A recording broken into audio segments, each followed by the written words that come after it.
Baik, saya akan membacakan kebenaran firman Tuhan yang terambil dari Ulangan 31 ayat 1 sampai 30. Beginilah pembacaan kebenaran firman Tuhan. Kemudian pergilah Musa, lalu mengatakan segala perkataan ini kepada seluruh orang Israel. Berkatalah ia kepada mereka, aku sekarang berumur 120 tahun.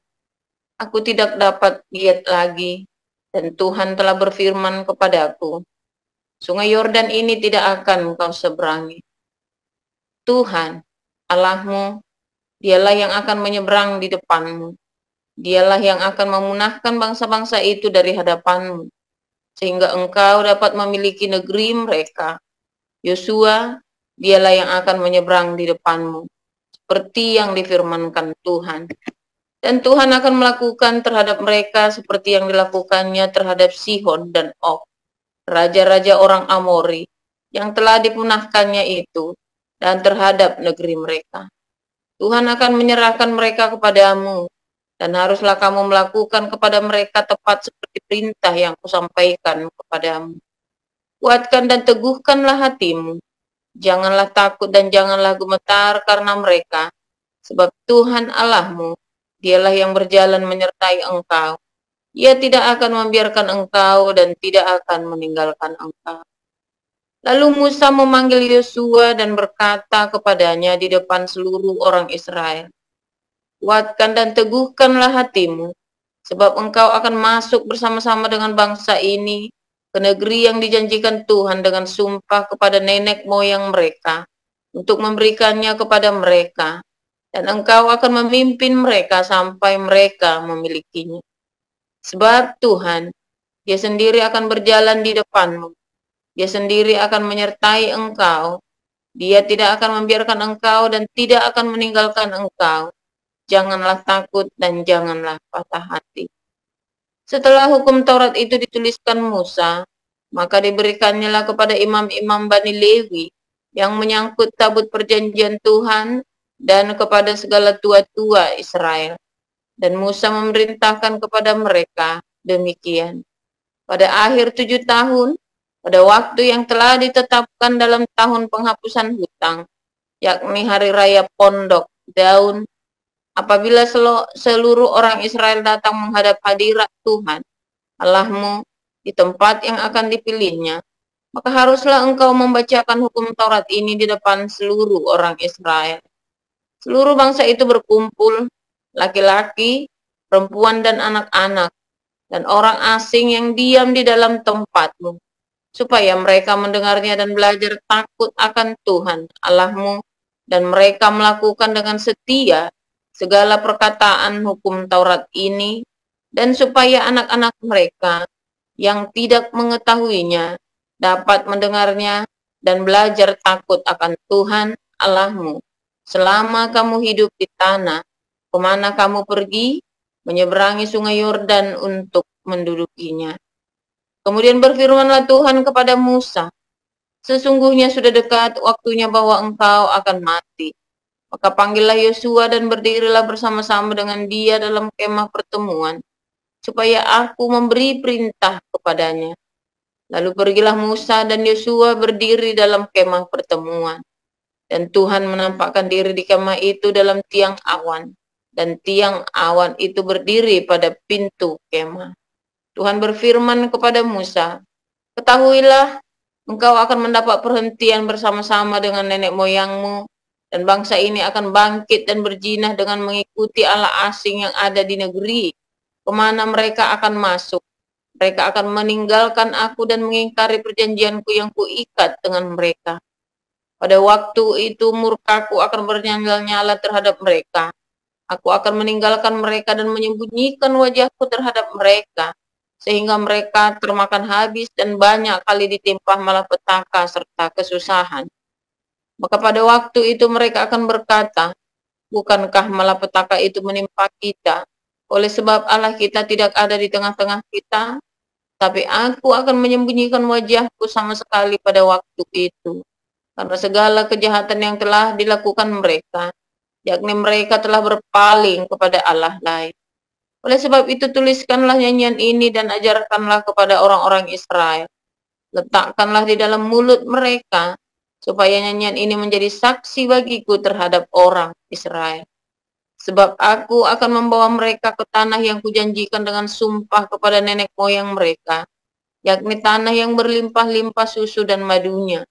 Mereka akan makan dan kenyang dan menjadi gemuk, tetapi mereka akan berpaling kepada Allah lain dan beribadah kepadanya. Aku ini akan dinista mereka dan perjanjianku akan diingkari mereka. Maka apabila banyak kali mereka ditimpa malapetaka serta kesusahan, maka nyanyian ini akan menjadi kesaksian terhadap mereka. Sebab nyanyian ini akan tetap melekat pada bibir keturunan mereka. Sebab aku tahu niat yang dikandung mereka pada hari ini, sebelum aku membawa mereka ke negeri yang kujanjikan dengan sumpah kepada mereka. Maka Musa menuliskan nyanyian ini dan mengajarkannya kepada orang Israel. Kepada Yosua bin Nun diberinya perintah, firman-Nya, kuatkan dan teguhkanlah hatimu, sebab engkau akan membawa orang Israel ke negeri yang kujanjikan dengan sumpah kepada mereka, dan aku akan menyertai engkau. Ketika Musa selesai menuliskan perkataan hukum Taurat itu dalam sebuah kitab sampai perkataan yang penghabisan, maka Musa memerintahkan kepada orang-orang Lewi pengangkut tabut perjanjian Tuhan demikian. Ambillah kitab Taurat ini dan letakkanlah di samping tabut perjanjian Tuhan Allahmu, supaya menjadi saksi di situ terhadap engkau. Sebab aku mengenal kedegilan dan tegar tengkukmu. Sedangkan sekarang, selagi aku hidup bersama-sama dengan kamu, kamu sudah menunjukkan kedegilanmu terhadap Tuhan. Terlebih lagi nanti sesudah aku mati. Suruhlah berkumpul kepada aku segala tua-tua sukumu dan para pengatur pasukanmu, maka aku akan mengatakan hal yang berikut kepada mereka dan memanggil langit dan bumi menjadi saksi terhadap mereka. Sebab aku tahu bahwa sesudah aku mati, kamu akan berlaku sangat busuk dan akan menyimpang dari jalan yang telah kuperintahkan kepadamu.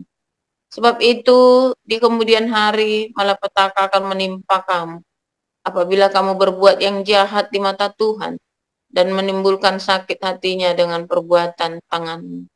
Lalu Musa menyampaikan ke telinga seluruh jemaah Israel nyanyian ini, sampai perkataan yang penghabisan. Demikian kebenaran firman Tuhan. Selanjutnya mari kita membaca dari Wahyu 1. Inilah wahyu Yesus Kristus yang dikaruniakan Allah kepadanya, supaya ditunjukkannya kepada hamba-hambanya apa yang harus segera terjadi. Dan oleh malaikatnya yang diutusnya, ia telah menyatakannya kepada hambanya Yohanes. Yohanes telah bersaksi tentang firman Allah dan tentang kesaksian yang diberikan oleh Yesus Kristus, yaitu segala sesuatu yang telah dilihatnya. Berbahagialah ia yang membacakan dan mereka yang mendengarkan kata-kata nubuat ini, dan yang menuruti apa yang ada tertulis di dalamnya, sebab waktunya sudah dekat. Dari Yohanes kepada ketujuh jemaat yang di Asia Kecil, kasih karunia dan damai sejahtera menyertai kamu dari Dia yang ada dan yang sudah ada dan yang akan datang, dan dari ketujuh roh yang ada di hadapan tahtanya. Dan dari Yesus Kristus, saksi yang setia, yang pertama bangkit dari antara orang mati, dan yang berkuasa atas raja-raja bumi ini. Bagi Dia yang mengasihi kita, dan yang telah melepaskan kita dari dosa kita oleh darah-Nya, dan yang telah membuat kita menjadi suatu kerajaan, menjadi imam-imam bagi Allah Bapa-Nya. Bagi Dialah kemuliaan dan kuasa sampai selama-lamanya. Amin. Lihatlah, Ia datang dengan awan-awan, dan setiap mata akan melihat Dia, juga mereka yang telah menikam Dia. Dan semua bangsa di bumi akan meratapi Dia. Ya, amin. Aku adalah Alfa dan Omega, firman Tuhan Allah, yang ada dan yang sudah ada, dan yang akan datang, yang Maha Kuasa. Aku Yohanes, saudara dan sekutumu dalam kesusahan, dalam kerajaan, dan dalam ketekunan menantikan Yesus berada di pulau yang bernama Patmos oleh karena firman Allah dan kesaksian yang diberikan oleh Yesus. Pada hari Tuhan, aku dikuasai oleh Roh, dan aku mendengar dari belakangku suatu suara yang nyaring seperti bunyi sangkakala. Katanya, apa yang engkau lihat, tuliskanlah di dalam sebuah kitab, dan kirimkanlah kepada ketujuh jemaat ini, Efesus, ke Smyrna, ke Pergamus, ke Tiatira, ke Sardis, ke Philadelphia, dan ke Laodikia. Lalu aku berpaling untuk melihat suara yang berbicara kepadaku. Dan setelah aku berpaling, tampaklah kepadaku 7 kaki dian dari emas. Dan di tengah-tengah kaki dian itu ada seorang serupa anak manusia berpakaian jubah yang panjangnya sampai di kaki. Dan dadanya berlilitkan ikat pinggang dari emas. Kepala dan rambutnya putih bagaikan bulu yang putih metah. Dan matanya bagaikan nyala api. Dan kakinya mengkilap bagaikan tembaga membara di dalam perapian. Suaranya bagaikan desu air bah. Dan di tangan kanannya, ia memegang 7 bintang, dan dari mulutnya keluar sebilah pedang tajam bermata 2. Dan wajahnya bersinar-sinar bagaikan matahari yang terik. Ketika aku melihat dia, tersungkurlah aku di depan kakinya, sama seperti orang yang mati. Tetapi ia meletakkan tangan kanannya di atasku lalu berkata, jangan takut, aku adalah yang awal dan yang akhir, dan yang hidup. Aku telah mati, namun lihatlah, aku hidup sampai selama-lamanya, dan aku memegang segala kunci maut dan kerajaan maut. Karena itu, tuliskanlah apa yang telah kau lihat, baik yang terjadi sekarang maupun yang akan terjadi sesudah ini. Dan rahasia ketujuh bintang yang telah kau lihat pada tangan kananku, dan ketujuh kaki dian emas itu, ketujuh bintang itu ialah malaikat ketujuh jemaat, dan ketujuh kaki dian itu ialah ketujuh jemaat. Amin.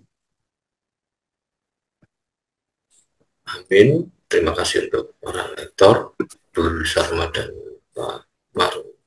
Silakan, kita akan mendengarkan penonton. Silakan, Pastor Pom. Haleluya, firman Tuhan selalu baru setiap hari ketika kita menantikan Tuhan dengan penuh cinta, pengharapan. Jangan putus asa sampai pertolongan itu datang, ya. Saudara-saudara, di hari-hari ini kita menyaksikan, ya, banyak sekali penggenapan ya, yang terjadi di dalam Alkitab kita, ya. Saudara, saya membantu Anda meng-guidance bagaimana menghubungkan nubuatan-nubuatan itu dengan kejadian-kejadian hari ini dan apa yang akan terjadi selanjutnya, ya. Dan semua sudah ada di dalam koinonia kita, ya, setiap hari Minggu. Nanti Anda bisa putar, ya, baik-baik. Nah, saudara, ketika di hari tua Musa, ya, dia tidaklah menjadi pikun. Musa di hari tuanya menjelang matinya tidaklah menjadi pikun dan rese, ya. Biasanya orang tua itu kalau mau mati rese, saudara, ya. Ya kan? Ada bikin susah lah, ada inilah, ada itulah, ya kan? Makanya saya bilang sama Tuhan, Tuhan, ini kalau saya mati, kasih yang mudah saja, kalau dibom misalnya, kan, bedak, udah selesai, saudara, ya. Jangan sampai sakit, terus bikin susah anak-anak, bikin ini, bikin itu, ya. Kalau di Belanda sih kita dibiayai pemerintah, ya, sakitnya, ya. Kalau di Indonesia kasihan, ya, ada yang sampai luar biasa, ya. Sampai anaknya juga bisa-bisan biaya orang tuanya. Oh, itu kewajiban, saudara, dan cinta. Nggak apa-apa, saudara. Yang penting jangan sampai utang-utang, ya, saudara, ya. Ingat-ingat, ya. Hanya jadi orang tua, berdoa sama Tuhan. Tuhan, kalau aku tua, kalau aku mau mati, jangan sampai bikin susah anak-anakku. Berdoa, ya, saudara, ya, orang tua. Kita semua juga, ya, berdoa. Nah, saudara, kita balik lagi cerita Musa. Waktu matinya nggak bikin susah orang, saudara, ya. Matinya Musa itu justru meninggalkan wasiat dan meninggalkan legacy. meninggalkan sesuatu yang baik. Nah, sebetulnya kalau Anda sudah usia 50 tahunan, sini banyak ya yang sudah usia 50 tahunan ke atas, Anda harus mulai membuat suatu legacy, saudara. Pengajaran buat anak-anakmu. Anda kasih ya, dipanggil satu-satu anak, kasih ceritain tentang kehidupan. Secara khusus, saudara, itulah legacy. Setiap anak diberi satu legacy, apa? Spiritual legacy. Legacy rohani, saudara ya. Oh ya, materi penting kalau Anda punya banyak duit. Tapi lebih penting lagi adalah warisan rohani. Anda harusnya mulai ya di usia yang sudah 50 tahun ini. Biasanya anaknya kan sudah dewasa, sudah di atas 17 tahun biasanya. Anda harus mulai cerita legacy, berikan warisan rohani. Nah, ketika kita masih muda, kita seringkali bodoh. Karena apa? Karena ya satu, belum pintar, belum banyak pengalaman, kita tidak mengerti, dan mungkin kita tidak siap, dan mungkin waktu itu Anda belum lahir baru. Ya kan? Nah, tapi setelah sekarang Anda sudah lahir baru, berapapun usiamu sekarang, Anda mulai harus menata hidupmu. Paulus berkata, teladanilah aku seperti aku meneladani Kristus. Kemarin kita belajar ya, nah tadi malam juga di Koinonia Pak HW juga, kenapa orang Israel itu setiap kali udah kembali pada Tuhan diberkati lalu hancur lagi. Nah itu ya, karena seringkali orang tua tidak menjadi teladan bagi anak-anaknya, kemudian ketika orang tua ini meninggalkan Tuhan, dan anak-anaknya menonton. Maka dari itu saudara, ya, di dalam susah senang kita, di dalam sukses gagal kita catat dan kita kasih tahu anak kita, saudara. Berapa banyak yang malu ketika gagal, kamu tidak berani cerita sama anak-anaknya, sama keluarganya. Kasih tahu, dan kamu kan tahu yang benar yang mana. Setidaknya kalau kamu tidak tahu yang benar yang mana, kamu kasih tahu ini salah, jangan dilakukan. Beneran saudara ya. Ketika orang tua berani mengakui kesalahannya kepada anak-anaknya, anak-anak ini tahu itu salah. Kalau orang tua ini tidak memberitahu kesalahannya, dia tidak mau mengakui kesalahannya, anak-anak tahu salahnya juga, tetap tahu. Bedanya yang pertama, anak-anak itu tidak akan mengikuti jalanmu yang salah itu, tapi kalau kamu tidak mengakui kesalahanmu, anak-anak itu tidak sengaja akan ikuti jalan itu lagi, saudara. Lucu ya, saudara ya. Ya, memang begitu faktanya. Jadi kalau Anda, orang tua, Anda tahu itu salah, dan Anda bilang, ini jangan diikuti. Dan Anda bilang, papa salah, mama salah, ini jangan diikuti anak. Anak itu tidak akan mengikuti, saudara, nurut. Tapi kalau kamu tidak mau mengakuinya, anak itu tahu salah, saudara. Tapi tanpa sengaja dia masuk ke dalam kesalahan yang sama. Ya begitu, entah mengapa, ya begitu. Itu seperti kalau orang Buddha bilang itu dasar karma. Kalau saya bilang itu bukan karma, saudara. Itu sangat wajar. Mengapa? Karena orang tua tidak mengakuinya, tidak ada reconcile, tidak ada pendamaian. Lalu anak ini penasaran, dia coba lagi, salahnya di mana? Salah, saudara. Sama ya, kalau orang kita jalan ya, salah jalan. Kita salah jalan nih. Lagi naik mobil kan, kita salah jalan nih. Waduh, apa salah?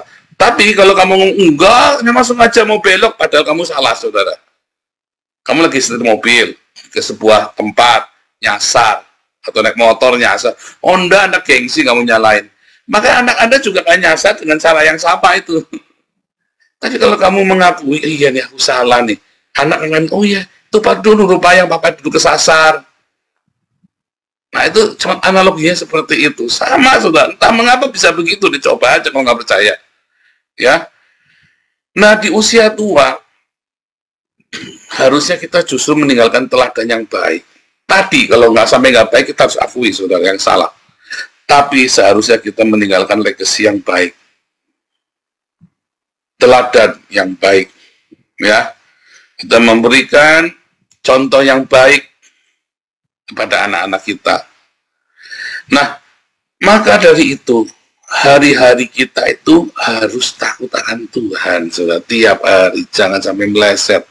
Yang kamu pikirkan bukan masalah cuman kamu saja hari itu, tapi anakmu itu, saudara. Keturunanmu. Anak-anak kita. Ketika kita takut akan Tuhan, anak kita nanti akan menuainya. Ketika Belanda hari ini sukses makmur, Anda lihat ya, hedonisme di Belanda ada hedonisme yang luar biasa di Eropa ya. Apakah orang-orang di Eropa ini terkutuk? Enggak, nyatanya tetap diberkati. Dan mereka tidak sadar bahwa berkat yang mereka dapatkan hari ini adalah karena orang tuanya dulu, saudara. Kalau Anda hidupmu ya takut akan Tuhan, mengasihi Tuhan, anak-anakmu akan menerima berkat itu, sekalipun anak-anakmu bikin salah. Tapi berkat yang kamu wariskan itu, berkat rohani itu, disertai dengan berkat jasmani. Makanya semiskin apapun kamu sekarang, sesusah apapun sekarang, segagal apapun kamu sekarang, tetaplah kamu hidup melekat sama Tuhan sekuat tenaga. Apa yang saya tuai hari ini, saya hidupnya baik, bukan karena saya baik, karena orang tua saya menabur dulu di dalam kebodohannya. Mereka bikin yang salah, tetapi saya menuai kebaikan itu. Ya, memang begitu, karena apa? Legasi yang diberikan itu kemudian akan menyertai saya, saudara. Ya, mengkondisikan berkat-berkat jasmani dan rohani itu. Makanya saya pun pernah salah dan saya cerita sama anak saya, salahnya di sini, kamu jangan ikutin lagi, salah besar. Kemudian kasih contoh yang baik, yuk kita lakukan yang baik. Kita lakukan yang baik, bikin legacy yang baik. Anak-anak nonton tiap hari menyertai kami, nonton, lihat dengan mata kepalanya sendiri ketika orang tuanya berdoa berseru, Tuhan tolong, Tuhan tolong. Ya, ketika kita lagi susah nabrak sana nabrak sini, Tuhan tolong, Tuhan tolong. Makanya Anda sekalian jangan malu ketika Anda berdoa pada Tuhan. Lagi duduk di meja makan, lagi kumpul, Tuhan tolong, Tuhan aku lagi mentok ini, Bapa tolong, Bapa surgawi tolong, jadilah kehendak-Mu di bumi seperti di surga. Anakmu melihat, saudara, anakmu melihat, berdoa di depan anakmu enggak apa-apa, biar dia lihat dengan legasi itu. Ya saudara ya, saya senang dengan orang tua di sini yang masih punya kesempatan merawat cucunya dan melihat, tetap melayani Tuhan di hari tuanya. Makanya saya pengen kita punya pelayanan lansia, saudara ya. Bagaimana kita yang lansia, teman-teman yang sudah di atas 70 tahun, yang lansia itu sudah di atas 70 tahun ya, bisa meninggalkan warisan teladan kepada kita yang masih muda-muda. Wah, itu penting ya, itu penting sekali, saudara.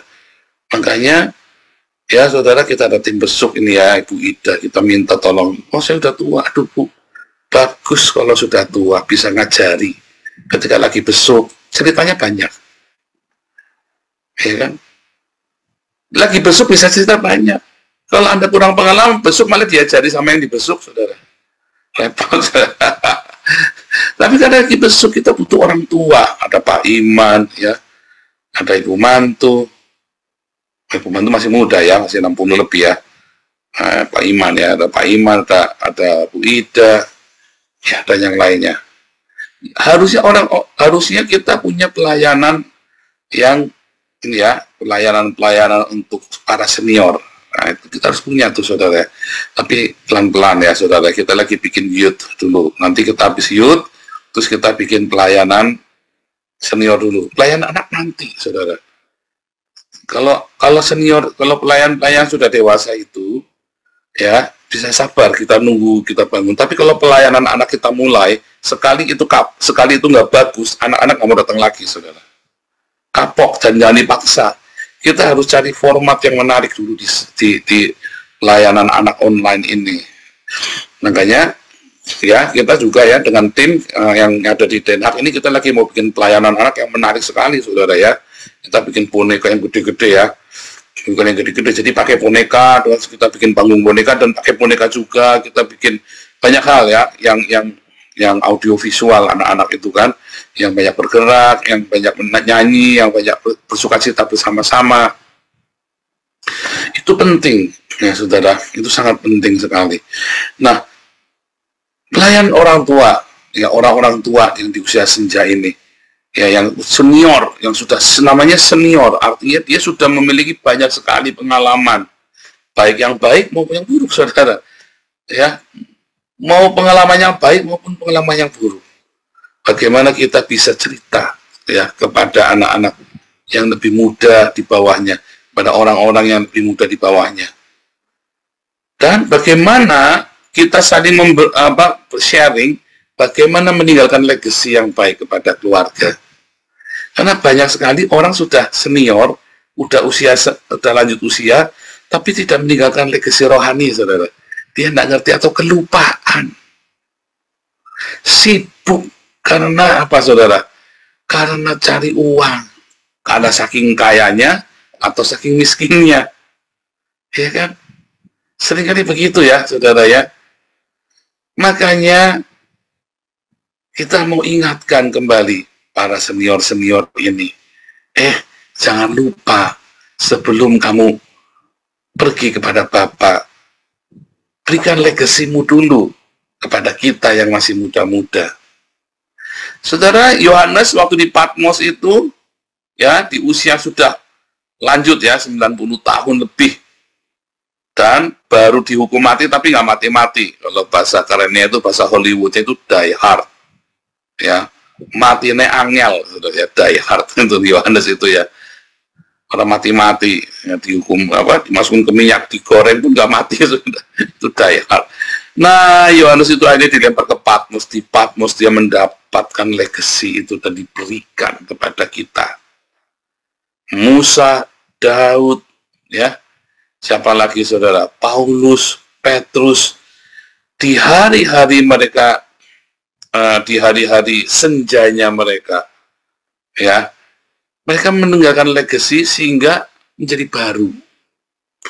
Ya, menjadi baru, saudara, meninggalkan legacy, satu pengalaman rohani yang mereka bagikan kepada kita. Ya, saudara ya. Makanya, saudara, saya berharap sekali kita nanti akan membentuk pelayanan senior ini ya, pelayanan untuk usia senior ini, kita bentuk pelan-pelan ya, bentuk sharing ya, untuk banyak sekali nanti bisa kita lakukan ya. Nah, apa yang sudah Anda tinggalkan buat keluargamu, legacy apa? Ya. Anda siapkan apa untuk legacy rohani itu? Pernah nggak Anda panggil satu-satu anak-anakmu? Dibagi. Saudara, kalau balik lagi ceritanya Yakub, dia punya 12 anak.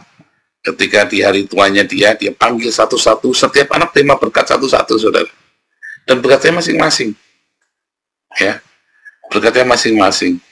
Salah satu ya mami saya itu punya rahasia keluarga, yaitu membuat asinan mangga ya, asinan mangga muda itu ya, yang dikasih resepnya cuman anak ya, legacy ya. Kakak ipar saya dikasih lainnya, masing-masing dikasih legacy, saudara. Legacy yang kalian yang itu rahasia keluarga, intinya begitu ya. Nah, yang punya kalau membuat asinan mangga muda, yang dikasih tahu tuh cuman anak istri saya, saudara ya. Itu legacy ya, itu contoh legacy kan begitu kan. Tetapi ada legacy yang lebih baik, yaitu legacy rohani, yaitu kisah rahasia kehidupan yang kamu ceritakan, salahnya di mana, harusnya bagaimana. Setiap kita pasti punya ya rahasia kehidupan yang bisa kita ceritakan, legacy itu, dan membangun bagaimana kamu menang, bagaimana kamu salah, tapi sekarang kamu survive karena ada Tuhan Yesus. Saudara, itu akan sangat membangun di masa-masa sesak. Itu akan menjadi senjata, akan menjadi pedang rema yang melawan iblis buat anak-anakmu, saudara.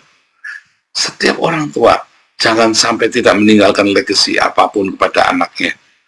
Aduh, saudara, ayo orang tua ingat, datang sama Tuhan, Tuhan, aku mau tinggalkan legacy apa buat anakku, Tuhan?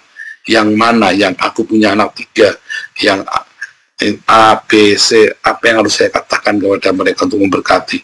Dan Anda katakan dalam privat, saudara. Karena harus privat, legacy itu kan. Anak-anak Daud 12, anak-anak Yakub 12 dipanggil, dikasih berkat satu-satu, saudara. Nah itu seperti itu legacy itu, ya. Musa meninggalkan legacy, ya, dengan memberikan pesan terakhirnya. Kitab Ulangan itu ya, penting, ya. Karena legacy itu akan menjadi kekuatan, akan menjadi warisan yang akan memberkati anak-anakmu, supaya anak-anakmu tetap tinggal kuat di dalam Tuhan Yesus. Amin.